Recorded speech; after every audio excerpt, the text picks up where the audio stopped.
Take a break from your busy schedule and join Harold Sala for Guidelines, a 5-minute commentary on living. How would you answer this? Is it all right for a husband to lie to his wife to protect her? Or should he tell her how bad things really are? Is honesty always the best policy? What would you say? In the 9th chapter of Joshua, the writer tells how the Gibeonites made a covenant with Joshua and the Israelites. And one of the provisions of the covenant or treaty was that Israel would not go to war against them. Well, this was well and good, but when the king of Jerusalem heard about it, he was not very happy. So Adonizedek, the king of Jerusalem, rounded up 4 kings from the neighboring city-states and decided to do battle with the Israelites in the Valley of Gibeon. The 5 kings and their armies didn't fare very well, because the Lord was on Joshua's side. You have to have a pretty long arm to fight God, and the kings decided it was safer to run than fight. Here's the record.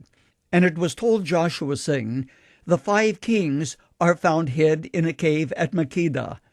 And Joshua said, Roll great stones upon the mouth of the cave, and set men by it to keep them, and stay ye not, but pursue after your enemies.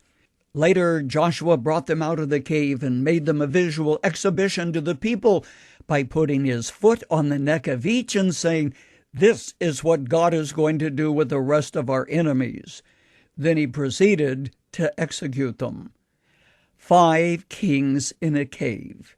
If allegorizing a passage of Scripture bothers you, understand on occasion it's acceptable.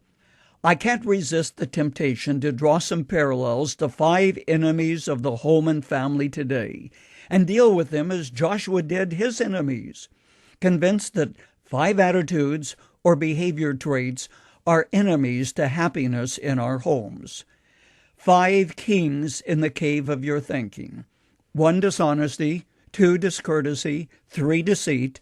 4, disbelief. And 5, discouragement. Let's start with the first one, dishonesty. How's business, your competitor asks. And you, not wanting him to know how bad it really is, smile and say, Oh, it's really quite good. Dishonesty may be masked in an attempt to save face, to keep your head high. Don't let anybody know how bad business is.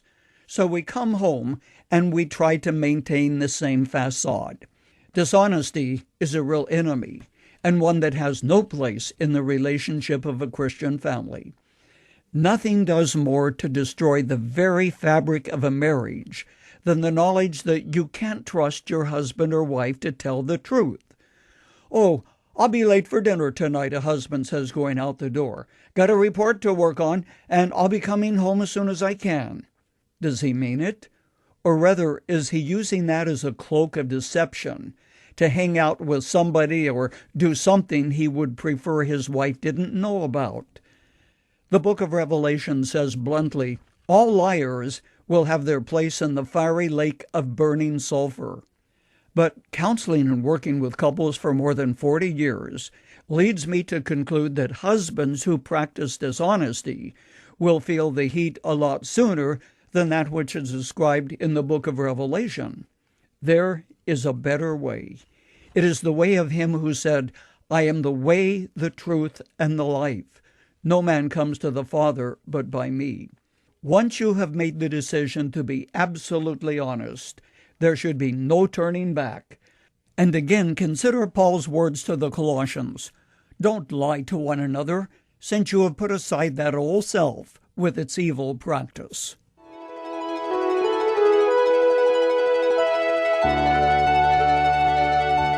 You've just heard Dr. Harold Sala with Guidelines, a 5-minute commentary on living. If you would like to listen to the program again, download a copy, subscribe to our e-commentary, or view other resources, visit guidelines.org. We would like to hear from you too. You can email us at info@guidelines.org.